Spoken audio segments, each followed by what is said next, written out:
설교 제목은 나팔절을 지키라 합니다. 한번 해봅시다. 나팔절을 지키라. 나팔절을 지키라. 로시아샤나라고 하는데 유대 절기로 오늘 밤부터 이틀 동안 13일 우리로 따지면 12시가 됩니다. 오늘 밤 자정이 됩니다. 13일 해가 지는 그 시간부터 15일 해가 지는 그 시간까지 나팔절이 지켜집니다. 해봅시다. 나팔절을 지키라. 나팔절을 지키라. 그래서 우리 레위기 23장은 절기에 관한 말씀이에요. 절기에 관한 말씀. 우리가 하나님을 섬기되 물론 365일이 같은 날이긴 하지만 특별히 하나님 앞에 구별하여 드려야 될 시간들이 있습니다. 알겠습니까? 해봅시다. 시간을 구별하여 드려라. 예, 거룩하다는 그 뜻의 히브리어 카도시는 구별하다는 뜻이에요. 구별해서 드려야 합니다. 물론 우리가 신앙적인 의미에서 살피면 365일이 거룩한 날이긴 하지만 그러나 그 가운데서도 특별히 하나님 앞에 구별하여 드려야 될 시간이 있다라고 말씀하고 있습니다. 하나님께 돌려드릴 것을 돌려드리는 믿음을 우리가 가져야 합니다. 요즘 인터넷상에서 11조에 관한 논쟁이 있는데 기본적인 정신은 그거예요. 물질 가운데서도 하나님 앞에 구별하여 드려야 될 것들이 있는 겁니다. 알겠습니까? 구약의 율법의 개념으로 이해하면 안 돼요. 하나님께 속한 것이기 때문에 하나님께 돌려드린다. 알겠습니까? 그럼 믿음을 좀 가질 수 있게 되길 바랍니다. 레위기 23장 우리 전체 우리 말씀 집에 가서 좀 읽어보시길 바랍니다. 다 읽지 못했지만 여기에는 하나님이 모세를 통해 이스라엘 백성들이 지켜야 할 여러 절기들을 소개하는 그런 말씀이 기록되어 있습니다. 그래서 안식일에 관한 말씀 그리고 후반부에 보면 특별히 이스라엘 백성들이 지켜야 될 7대 절기에 대해서 우리에게 설명하고 있습니다. 해봅시다. 6월절을 지키라. 6월절을 지키라. 예, 6월절 해봅시다. 6월절. 그 다음에 뭐죠? 무교절. 그 다음에 초실절. 그리고 오순절. 이거 봄절기입니다. 이산월 1일부터 시작되는 종교력으로 우리 첫 달인 이산월 14일이 6월절인데 여하튼 6월절, 무교절, 초실절, 오순절이 있는데 이것은 봄에 지켜야 될 절기고 중간에 좀 뛰어넘어서 이제 가을에 지켜야 될 절기를 또 세 가지를 말씀하시는데 해봅시다. 나팔절을 지키라. 나팔절부터 비롯되는 나팔절, 속죄일, 장막절. 여러분 이것이 바로 가을에 지켜야 될 절기입니다. 이것을 우리가 이스라엘의 7대 절기라고 하는데 여러분 이 절기들은 1차적으로는 이스라엘 백성들이 출애굽의 과정에서 하나님이 주신 은혜를 기억하기 위한 절기예요. 알겠습니까? 그래서 1차적인 의미입니다. 특별히 이 7대 절기 가운데 우리가 3대 절기라고 하면 6월절과 오순절과 장막절 이 세 가지를 듭니다. 해봅시다. 6월절, 오순절, 장막절. 예, 이것이 출애굽의 사건하고 중요하게 연결이 되어 있어요. 6월절의 사건은 뭐예요? 하나님께서 장자의 재앙을 통해서 죽음의 재앙을 통해서 이스라엘 백성을 구원해내신 출애굽의 그 사건. 할렐루야. 그 바로 6월절입니다. 6월절의 사건.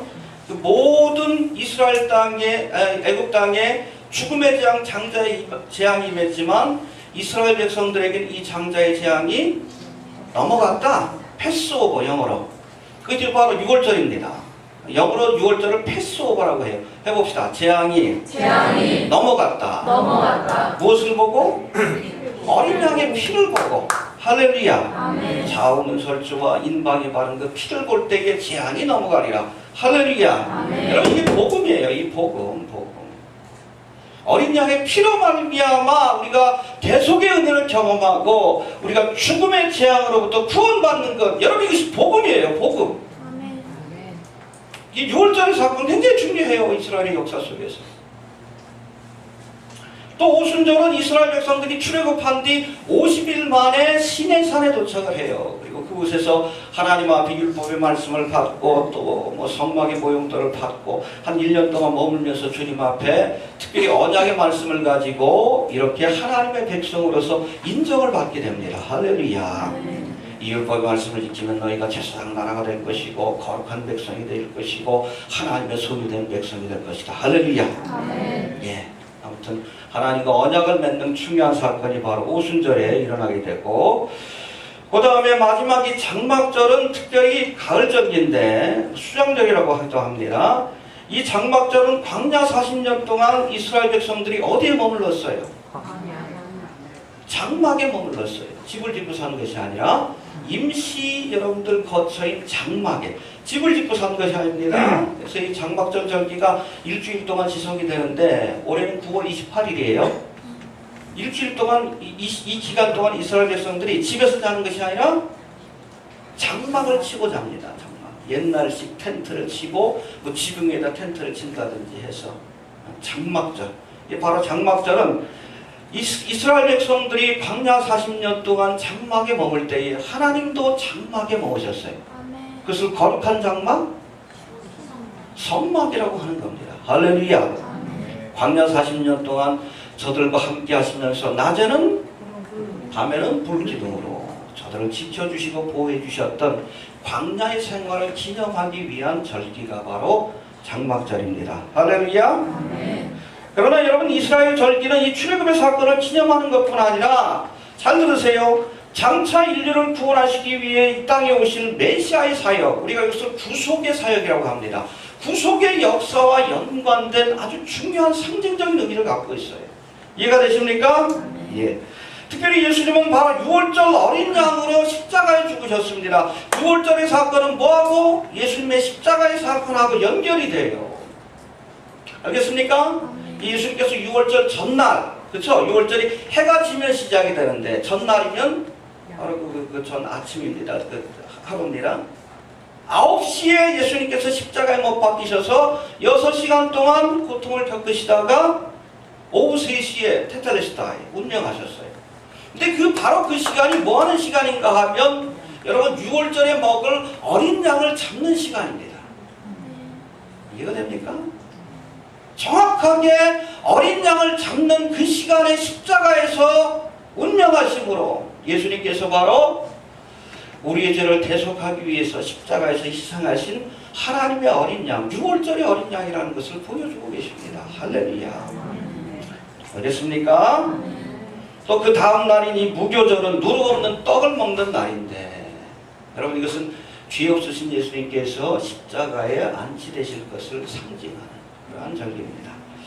그리고 그 다음 날 안식일 이튿날이라고 우리 15절에 되어 있는데, 그 다음 날이 초실절이라고 합니다. 일반적으로 무교절 다음 날인 니선월 16일에 지키는 것으로 알려져 있는데, 여러분 이 초실절은 바로 부활의 첫 열매 되신 예수님께서 부활하신 날입니다. 할렐루야. 네. 그리고 이 본절기의 마지막인 보리의 첫 수확을 드리는 초실절로부터 50일을 계산해서 밀의 첫 수확을 드리는 감사의 절기 오순절. 이 오순절은 잘 알다시피 마가의 다락방에 뭐가?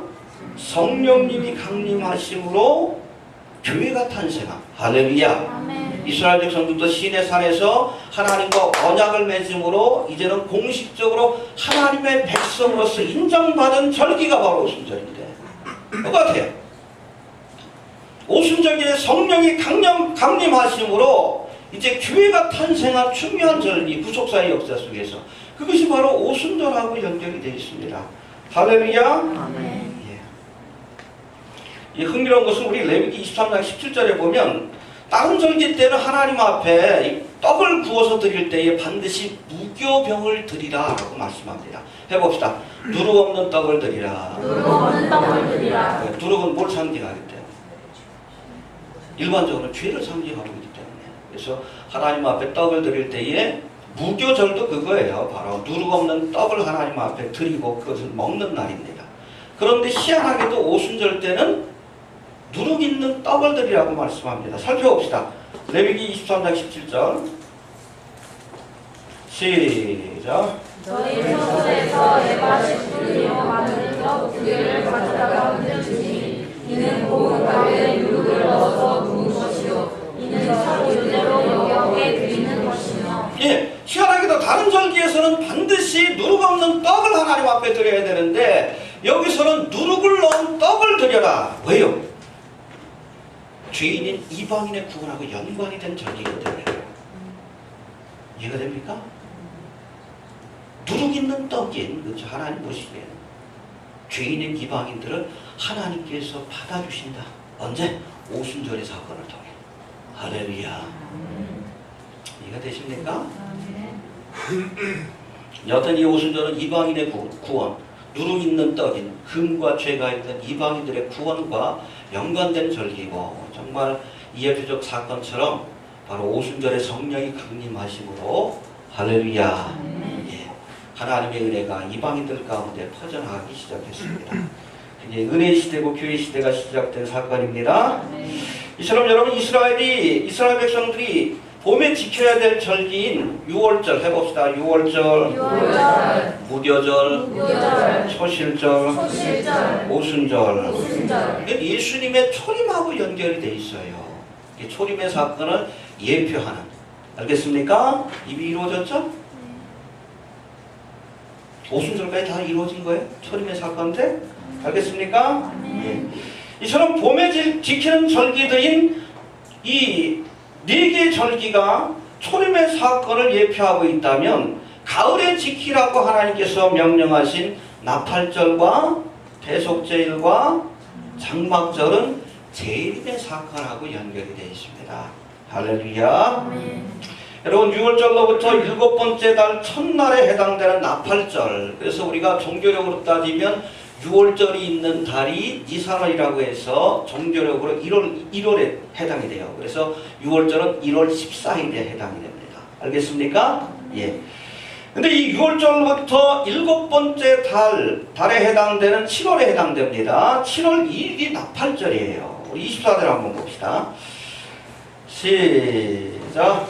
이스라엘 자손에게 보아야 이르라. 7월 5달 1일로 안식일을 삼으시니 이는 나팔을 불어 기념할 날이요 성회라. 예, 보통 6월절이 3월 말에서부터 4월 그 기간 동안에 우리가 보통 그 고난주간하고 연결이 되어 있습니다. 옛날에 이거 상관없이 그냥 지켰는데 요즘은 고난주간하고 거의 맞추는 것 같아요. 6월절하고. 여하튼 그때로부터 7번째 해당되는 달의 첫날. 올해는 언제입니까? 오늘이에요. 오늘. 알겠습니까? 13일부터 15일 사이. 이해가 되십니까? 예. 첫날에 해당하는 이 나팔절은 바로 교회의 휴거의 사건을 예표하고 있습니다. 할렐루야. 그래서 가을절기의 첫 번째 사건은 휴거의 사건이에요. 여러분, 재림의 사건은 무엇으로부터 시작이 된다? 교회의 휴거의 사건으로부터 시작이 되는 겁니다. 알겠습니까? 우린 휴거되고 이 땅에 여러분 뭐 7년 대환란, 이스라엘 백성에게 허락하신 한일의 기간이에요. 우리하고는 상관없습니다. 우리 혼인잔치에 참여합니다. 그 기간 동안에는 창감나무 가지였던 이스라엘이 다시 한번 하나님의 은총의 나무에 접붙임을 받고 선교적 사명을 감당하는 기간이요. 그 전에 교회는 자리를 비켜줘야 합니다. 그것이 바로 휴거의 사건이에요. 그래서 여러분, 재림의 사건이 뭐로부터 시작이 된다? 나팔절로부터, 휴거의 사건으로부터 시작이 되는 겁니다. 그러니까 여러분, 교회가 떠나가줘야 돼요.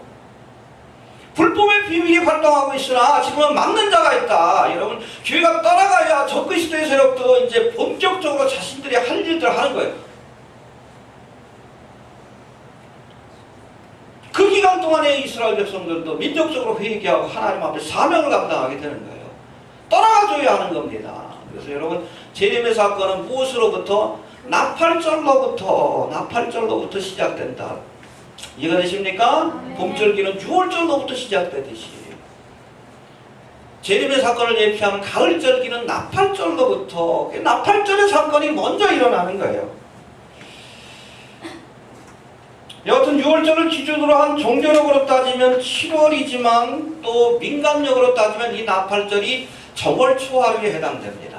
이해가 되십니까? 그러니까 종교력으로 따지면 우리가 7월 1일에 해당되지만 민간력으로 따지면 이것이 한 해의 시작을 알리는, 새로운 시대를 알리는, 알겠습니까?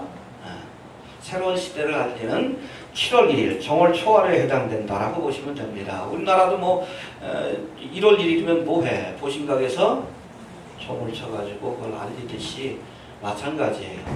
한 해의 시작은 나팔을 불어서 이 나팔절을 통해서 시작한다고 보시면 됩니다. 그리고 7월 10일에 해당되는 10일에 지키라고 하신 이 속죄일은 야곱의 환란으로 알려진 7년 대환란 기간 동안에 이스라엘 백성들이 민족적으로 회개하고 하나님 앞에 특별히 예수님을 구세주로 영접하게 될 스가랴 12장에 보니까 찌른 바 그를 바라보며 애통하리라. 할렐루야. 언제? 7년 대환란의 기간 동안에 일어날 이스라엘 회복과 관계된 사건이에요. 오늘 본문에도 나와 있잖아요. 봅시다. 29절 한번 봅시다. 28절, 29절, 27절부터 봅시다. 시작. 7월 11일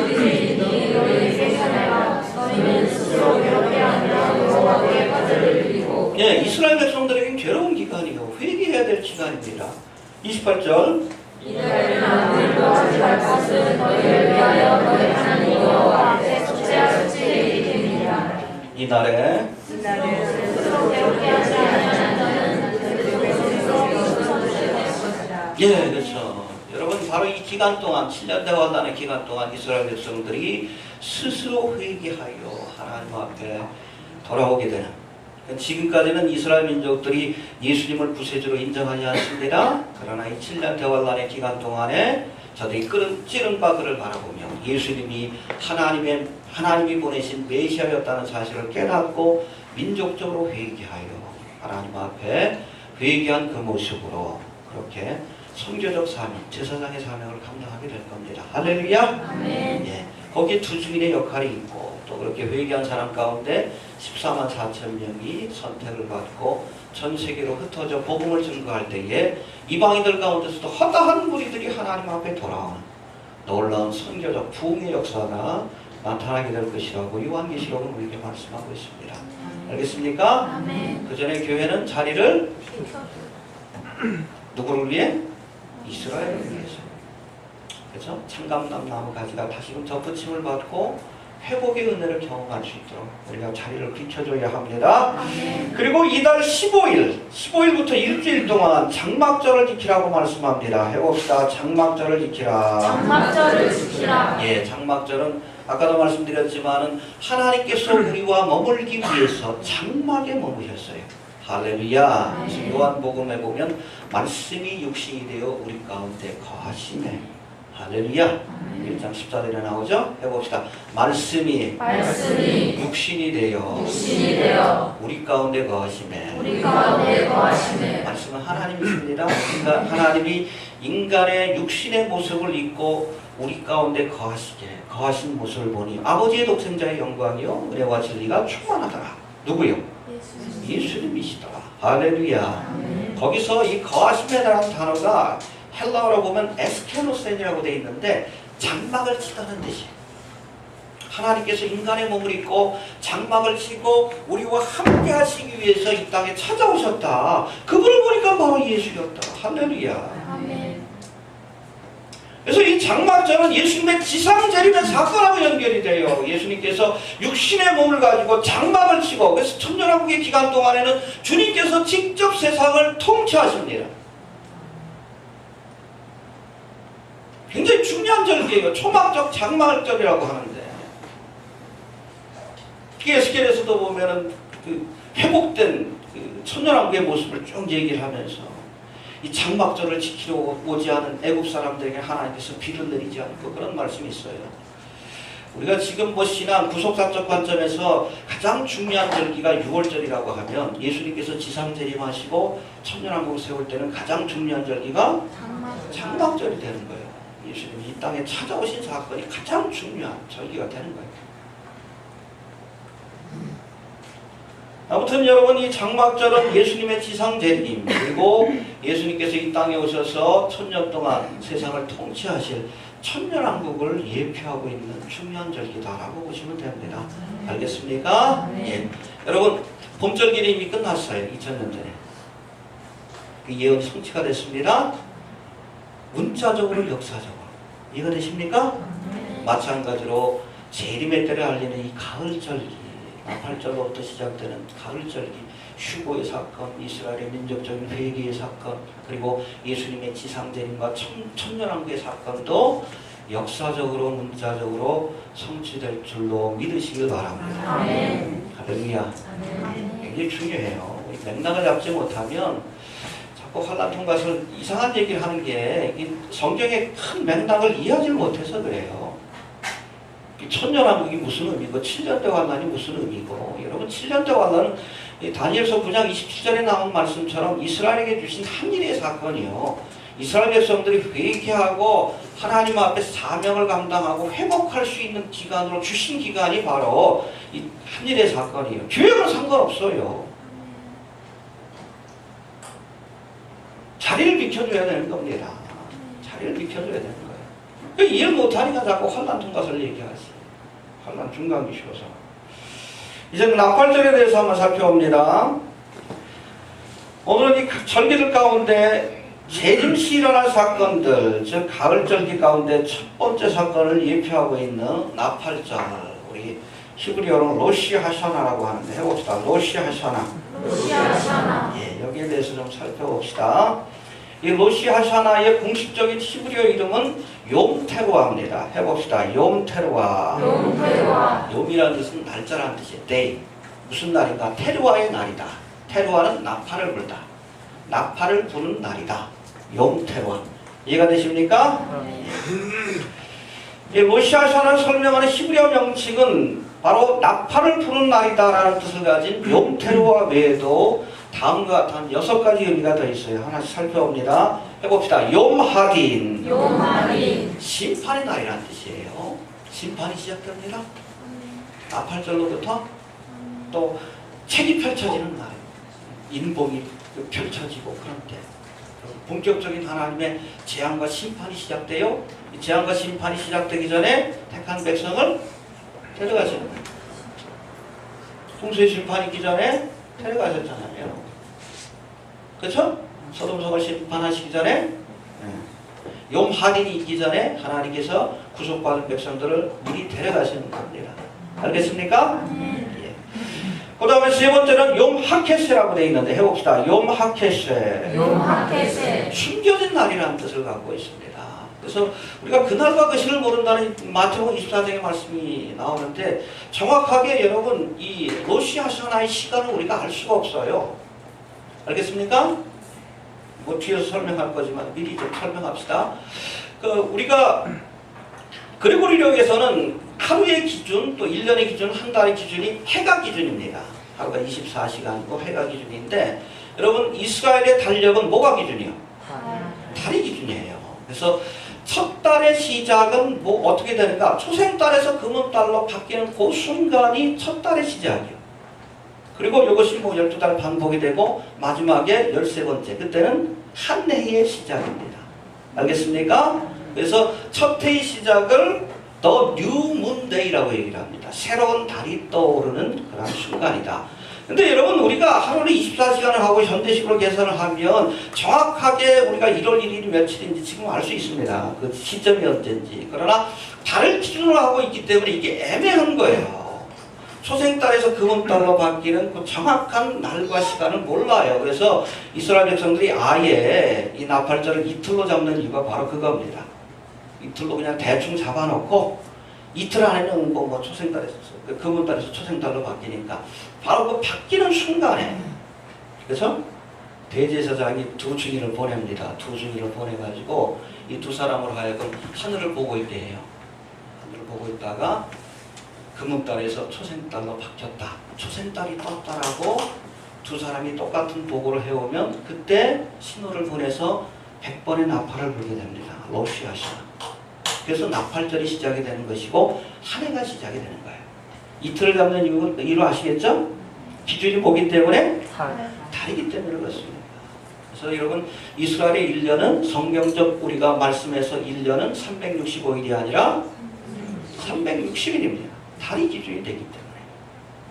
그래서 한때와 두때와 반때 3년 반인데 그것을 1260일이라고 계산하는 것은 365일로 계산하면 그게 안 나와요. 모자랍니다. 360일로 계산한 거예요.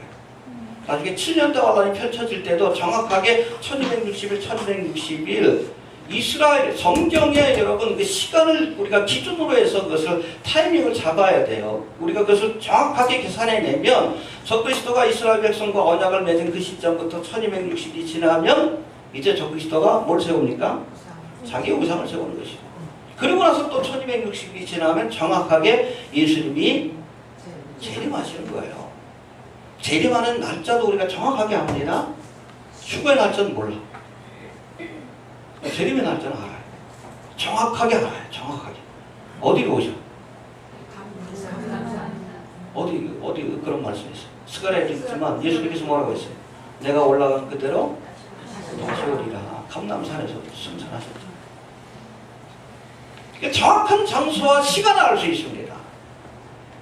7년 대환란에 우리가 던져지는 사람들은 정확하게 앞으로 어떤 일들이 있을지 알 수 있어요. 특별히 여러분 예수님의 재림의 날짜, 적그리스도가 우상을 세우고 야곱의 환란이라고 우리가 일컬어지는 이스라엘을 향한 본격적인 환란이 시작되는 짐승의 표를 강요하는, 그전에는 선택이에요.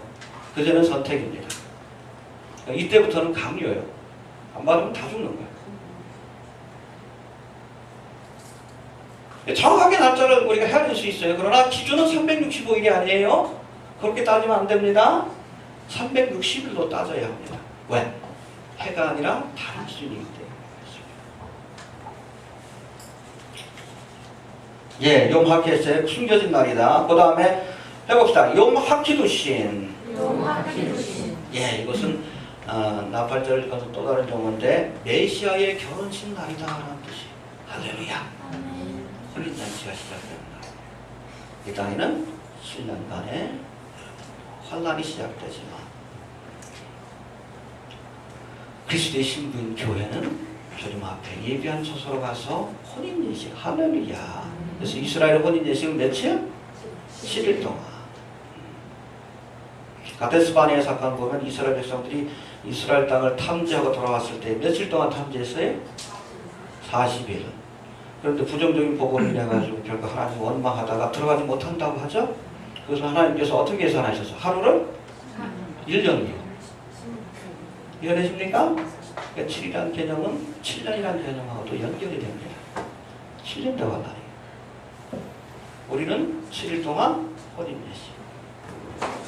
이 땅에는 7년의 대환란, 야곱의 환란이 펼쳐진다라고 보시면 됩니다. 알겠습니까? 예. 그 다음에 5번째 해봅시다. 욤 하멜레. 메시아의 대관식이라는 뜻을 갖고 있습니다. 주님께서 이제 왕권을 가지고 이 땅에 오시는 날. 할렐루야.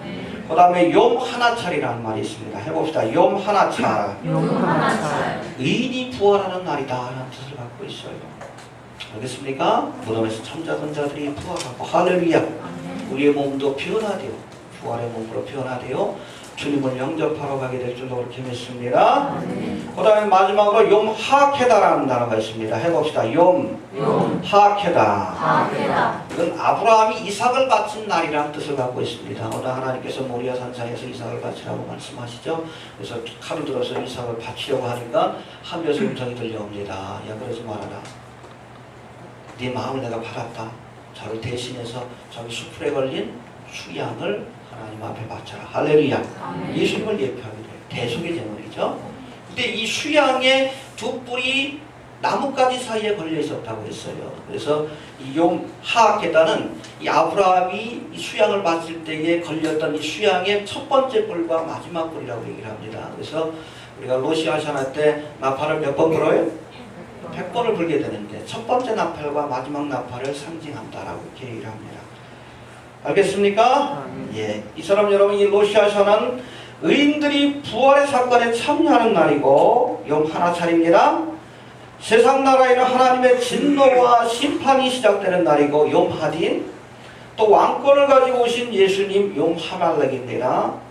그리스도의 신부인 교회를 데려가심으로 메시아의 결혼식이 시작되는 욤 하키투신 이라는 것을 기억하시게 되길 바랍니다. 연결이 되죠? 머릿속에 그려지십니까? 네.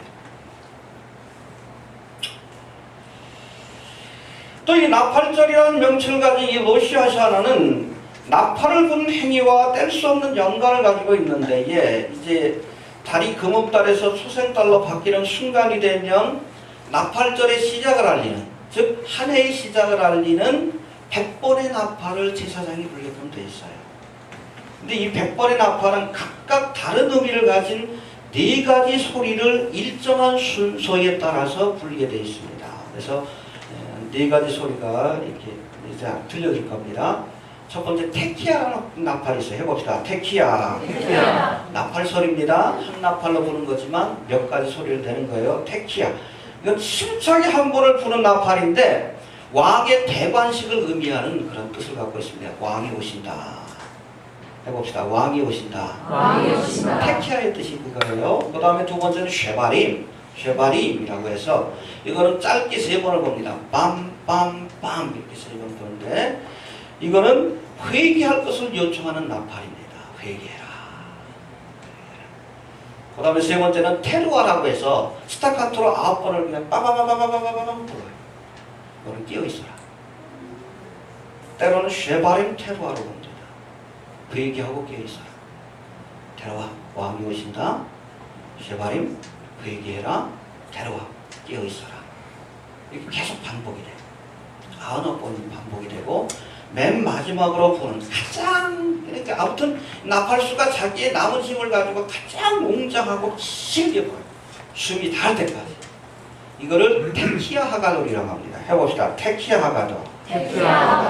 문자적으로 하나님의 음성이라는 뜻인데 이것이 바로 성경에 묘사된 우리 고린도전서 15장에 소개되고 있는 마지막 나팔이고 또 이것이 이스라엘 백성들 사이에는 하나님의 나팔로 알려져 있습니다. 데살로니가전서 4장에 나옵니다. 알겠습니까? 요한계시록에 나오는 7번째 나팔이 마지막 나팔이 아니에요. 이해되십니까? 이 테키아 하가돌이 마지막 나팔이고 하나님의 나팔이에요. 좀 들어봅시다.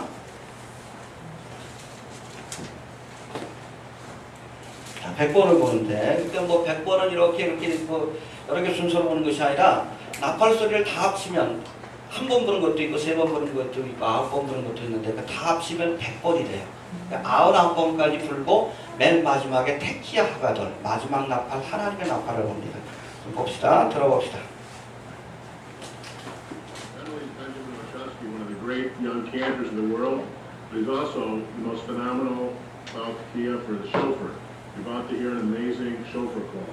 Black? 네, 이게 유대인 회당에서 이제 이게 나팔 소리 한번 들려주겠다. 유대인 사이에 알려진 건 나팔 소리지만 이제 전 세계 사람들이 알도록 내가 유튜브에다 이렇게 소개한다. 뭐 그런 내용입니다. 봅니다. Only at Ezra Habodin Mouse Township Jewish Congregation in Skokie, Illinois, but now available to the whole world via video. Kia.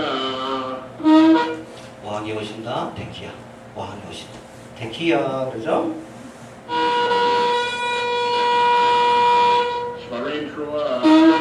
쉐바림 테루아 그럽니다. 회개하고 깨어있어라. 테루아, 쉐바림 테루아. 테루. 테키야, 왕이 오신다. 쉐바림, 회개해라. 그리고 깨어있어라. 계속 반복이 돼요. 3번. 예, 쉐바림하고 테루아 같이죠? 왕이 오신다. Kia. 왕이 오신다. Shvarim Trua. 회개하고 깨어있어라. Kia. 왕이 오신다. Kia. Shvarim Trua. 회개하고 깨어있어라. Kia. 왕이 오신다. Kia.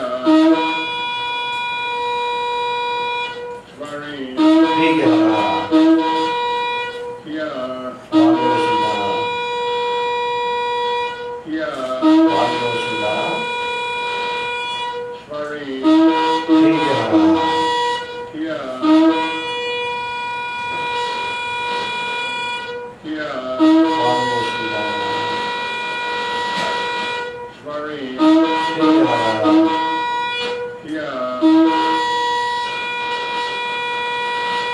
Kia. Trua. 깨어있어라. Kia. Kia.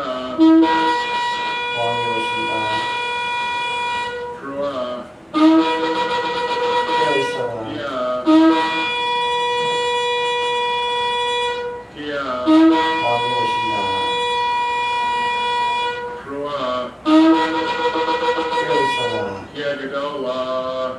마지막입니다. 마지막 나팔. 이렇게 계속 왕이 오신다 깨어있어라, 왕이 오신다 회개해라, 회개하고 깨어있어라 쭉 계속 반복하는 거예요.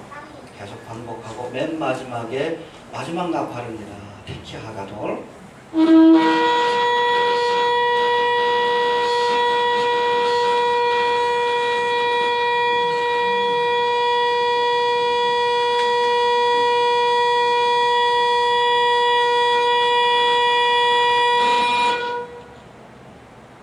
이게 마지막 나팔이에요.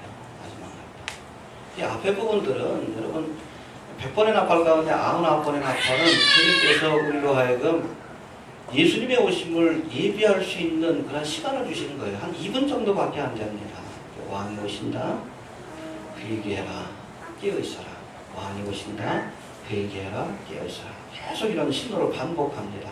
그리고 나서 마지막 나팔에 고린도서 15장 51절 보니까 보라 내가 너희에게 비밀을 말하노니 우리가 다 잠잘 것이 아니여 마지막 나팔에 순식간에 호련히 다 변하리라. 할렐루야. 저는 개인적으로 그렇게 봅니다. 우리가 주님께서 이제 우리를 데려가실 때 딴 사람들은 듣지 못해도 우리는 99번의 나팔 소리를 들을 거라고 보는 거예요. 이미 그리스도 안에서 우리가 목욕한 자들이지만 그래도 뭐 주님 앞에 부름받기 전에 손발은 닦아야지. 그 시간을 주신다고 봅니다. 이 짧은 시간이지만. 할렐루야. 아멘. 예, 그리고 이 마지막 나팔에 테키아 하가돌 때 우리의 몸이 변화되어서 휴거의 사건에 참여하는 그 은혜를 경험하게 될 줄로 그렇게 믿습니다. 알겠습니까? 예. 여러분 요한계시록에는 7번째 나팔하고 전혀 상관없어요. 알겠습니까? 우리가 킹제임스 버전을 보면 우리 고린도서 15장 51절과 52절에 마지막 나팔이라는 표현이 나오는데 킹제임스 버전 영어로 보면 이 마지막 나팔을 정확하게는 마지막 나팔 소리라고 그렇게 번역하고 있어요. 그래서 영어로는 at the last trump. 트럼프라는 것은 나팔 소리입니다. 트럼펫은 나팔이고 at the last trump for the trumpet이라고 되어 있어요. 그러니까 특정한 나팔의 마지막 나팔 소리가 들릴 때에 우리의 몸이 변화되어서 주님 앞에 간다. 할렐루야. 아멘. 이게 뭐예요? 테키아가돌이에요. 테키아가돌. 요한계시록에 나오는 7번째 나팔, 7개의 나팔 가운데 그 7번째 나팔이 아니라 트럼펫이죠. 트럼펫이라고 되어 있습니다. 근데 이것은 특정한 나팔, 뭐예요? 러시아 사람 때 부르는 소파로입니다.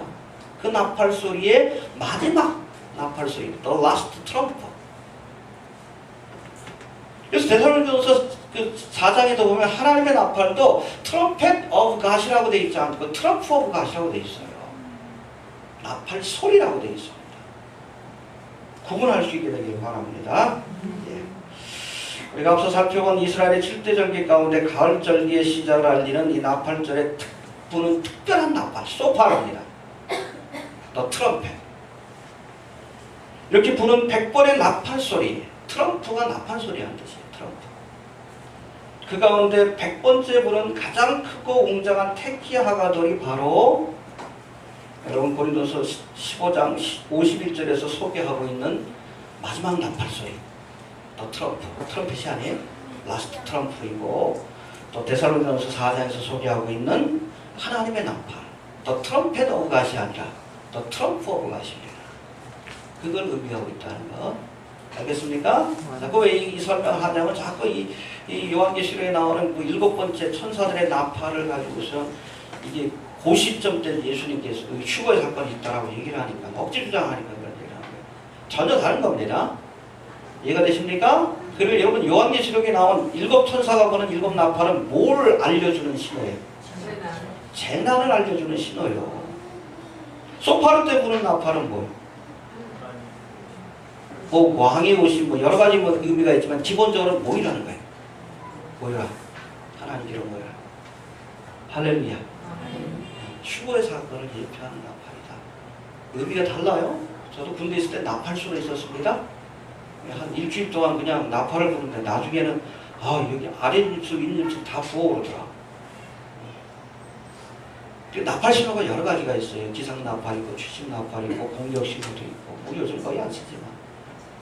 일주일 동안 제가 훈련 받으면서 나팔 소리가 다 달라. 다 달라. 그 테키아 하가들이 바로 마지막 나팔입니다. 이해가 되십니까? 예. 정리합니다. 금년 2015년에는 로시아 산하가 9월 13일, 이스라엘 그 시차로는 9월 13일 오늘 저녁부터입니다. 우리로 따지면 한 6시간 차이 나나 봐요. 오늘 그 밤 자정부터 15일 사이에 로시아 산하가 있는데, 정확히는 예루살렘을 기준으로 9월 13일 오늘 저녁부터 9월 15일 해질 때까지인데, 이 두 날 가운데 금음달에서 초생달로 바뀌는 순간 100번의 나팔을 불어서 로시아 산하의 시작을 알리게 되는 겁니다. 알겠습니까? 앞서 살핀 것처럼 예수님의 재림을 예표하고 있는 이 가을절기 가운데 첫 번째 절기인 이 나팔절, 로시아 산하는 교회의 휴거의 사건을 예표하고 있고, 바로 예수님의 재림의 사건은 교회의 휴거의 사건으로부터 시작된다는 것을 기억할 수 있게 되길 바랍니다. 이 때문인지 이스라엘 3대 절기 가운데 하나인 유월절을 전후해서 여러분 십자가와 부활의 사건이 일어났고, 또 이 오순절에 맞춰서 교회가 탄생한 것처럼, 연도는 언제인지 모르지만, 그죠? 2015년이 될지 16년이 될지 17년이 될지 알지 못하지만, 이 로시아 산하 때, 그날과 그 시를 알 수 없는 이 로시아 산하 때 휴거의 사건도 일어나는 것이 아닌가, 그렇게 생각하는 분들도 계셔요. 이해가 됩니까? 하지만 이러한 믿음이 옳은 것인지 아닌지 그것과는 상관없이 잘 들으십시오. 이 나팔절은 예수님의 재림과 휴거의 사건을 생각하고 기념하기 좋은 때입니다. 알겠습니까? 예, 이스라엘 절기가 바로 그런 뜻이에요. 기념하라.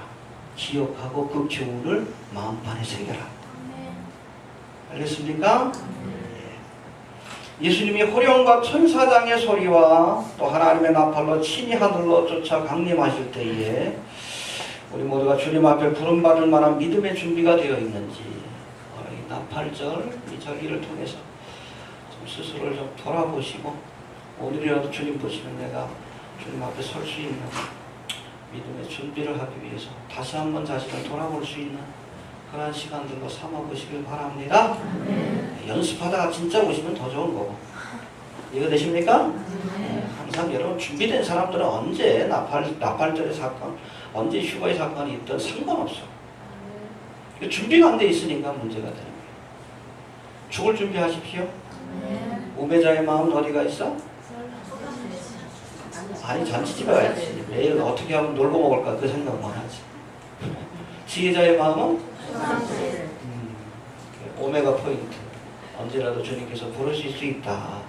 말씀을 드렸죠. 우리 종말에는 역사적인 종말만 있는 게 아니에요. 역사적인 종말은 나팔절의 사건으로 시작이 되지만, 개인적인 종말은 또 언제 일어날지 몰라요. 그렇죠? 내가 먼저 갈 수도 있다는 얘기예요. 주님 오시기 전에. 알겠습니까? 지금으로 보면 주님이 오실 확률이 더 높지만, 언제든지 내가 주님 앞에 종말의 사건을 맞이할 수 있다라고 생각하시고 하루하루 좀 준비하시고, 그런 의미로 나팔절을 기념하고 생각할 수 있는 그런 시간이 좀 되시길 바랍니다. 주신 말씀 붙들고 다 같이 한번 통성으로 기도합니다.